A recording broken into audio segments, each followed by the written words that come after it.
Hello YouTube. So I thought I'd make a quick video on how I solved a problem that I have. And the problem is that I need a long shaft potentiometer. This one's 1 meg, but I need a 500K. The 500K that I have is a short shaft. So I believe this one's 42 millimeters and this one's about what, one centimeter or so. So I did a little bit of research online, on YouTube of course, and Terria D Lab has suggested doing this, basically cutting a notch, or maybe that's called a rabbet, in the side of the shaft, and then taking another piece and doing the same and putting them together and using epoxy to hold them together.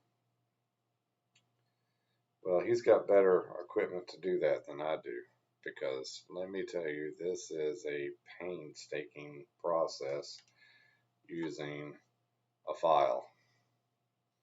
So you can see I did it, but then the next question was, how am I going to hold it together with the tools that I have so that it is completely straight and until the glue sets up? And I thought, well, I could put a clamp on it maybe, but then you run the risk of it being off a little bit and wobbling as you turn it. So then I did some more research and ran across a video on by Mr. Don on RestoreOldRadios, and so what he suggested was just making an extension with brass tubing. So this is 9/32. It's basically a 1/4 inch ID, and you can also get it in aluminum, and that part number is 8107. So what I did was I took my little tubing cutter, and I haven't seen anybody use one of these online to do this, so maybe this will help you. I've had this particular one for probably 35 years, thereabouts, and it's cut a lot of stainless tubing in its life, but now cutting aluminum tubing, it'll have an easy retirement. So the secret to cutting tubing smooth and round, ended up with a round tube, is you want to cut it slowly. So I thought I'd show that while I was talking about this project. And so make sure everything is lubricated. I use 3-in-1 oil, motor oil, not to be confused with standard 3-in-1 oil, although you could probably use that too.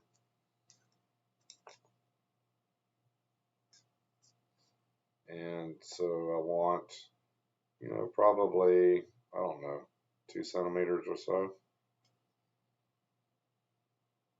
And so you just tighten it down until it's firm.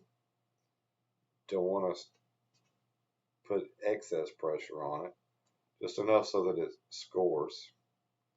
And then after you turn it a little bit, you'll feel it get loose, and that's because it's cut part of a notch. Turn it just a little bit, or tighten it down just a little bit, and then turn the tubing some more. You could spin the tool around and around, but it's easier to do it this way. Tighten, tighten, and then if you don't go too fast, it won't squish it at all. So the goal is to go as slow as you possibly can until it just finally cuts through. And then you've got a perfectly round hole, and there will be a little bit of a flange on the inside of the cut face, no matter what you do. And you've got two options for that.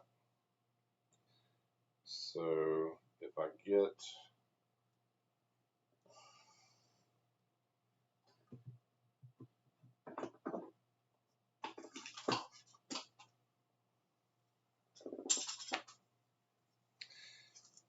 get a piece of 1/4 inch tubing, this is solid,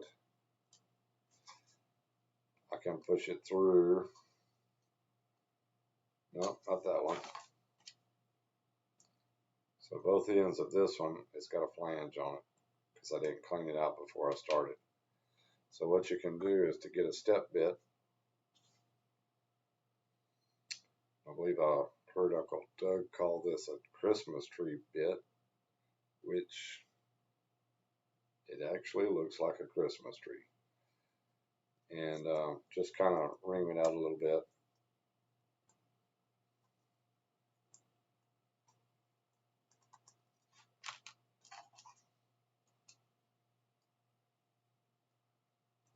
And that's a tight fit, but if you keep reaming it, it'll eventually open up to 1/4 inch. And I guess you could use a file to do this also. Oop, put that out of the way.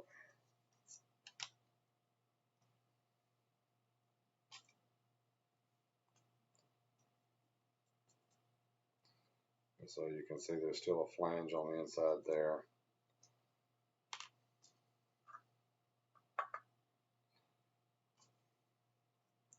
Don't have a small round file handy.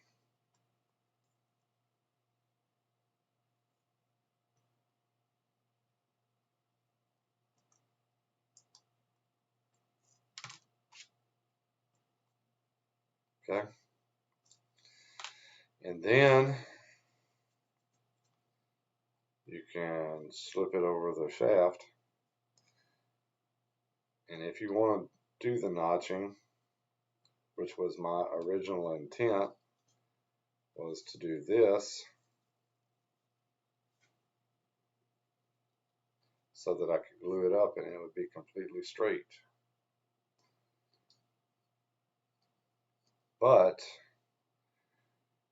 after thinking about it and coming up with this idea, this sleeve, you really don't need to do that at all, because you can take a completely round shaft and put two of them together and glue them. You can use JB Weld, or I don't know that I'd want to use super glue, because there's a chance that it could wick inside the bushing here, and that would just ruin your day. So probably just a small dab of epoxy on the end, maybe enough to squish out whenever you push them together, and you should be good.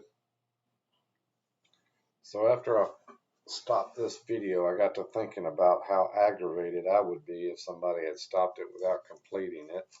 And so I'm going to go ahead and epoxy this shaft on.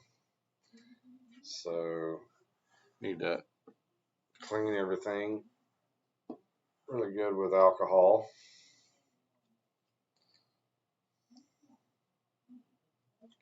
All the mating surfaces.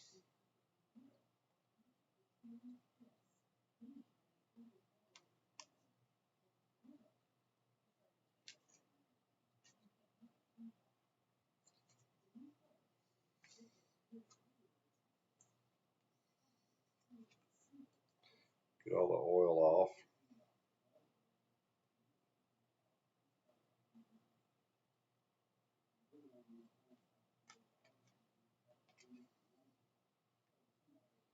And out.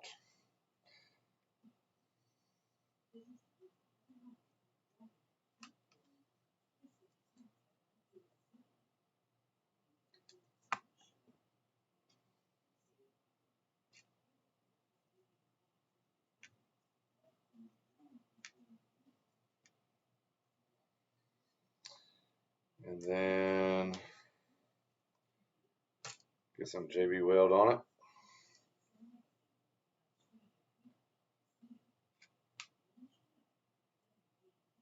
Don't need much.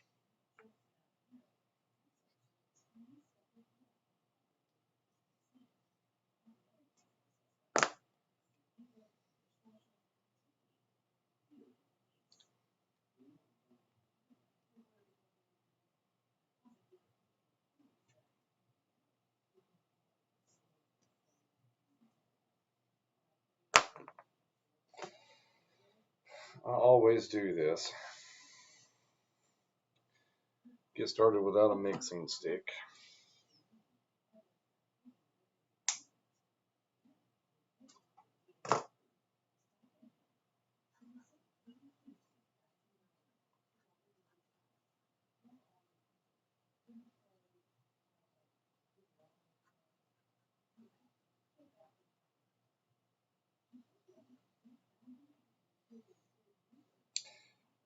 And I don't know if you know about JB Weld, but this is some fantastic epoxy.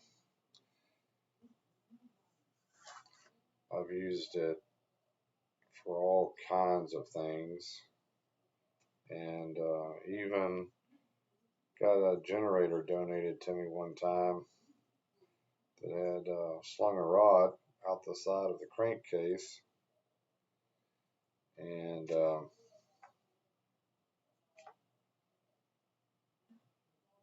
I patched it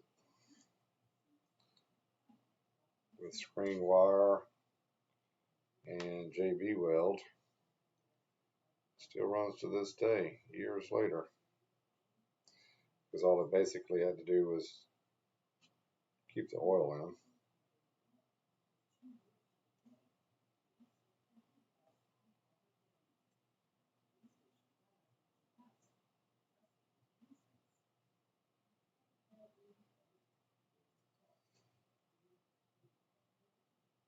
I'll leave a little bit there just in case I want to oil it.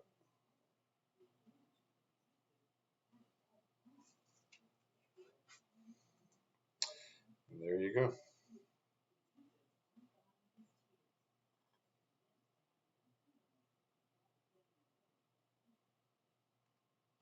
And I think I will oil it just to keep that epoxy from sticking. Apparently I put too much in there.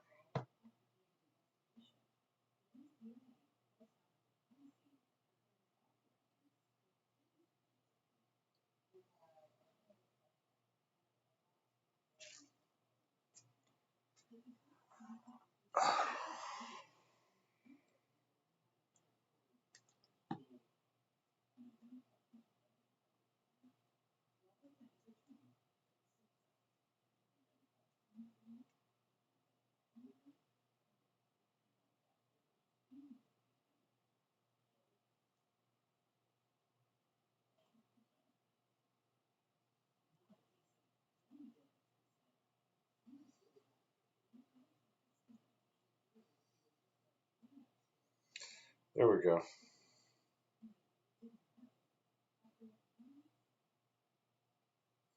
All set. Spins nice and round, doesn't wobble. Perfect.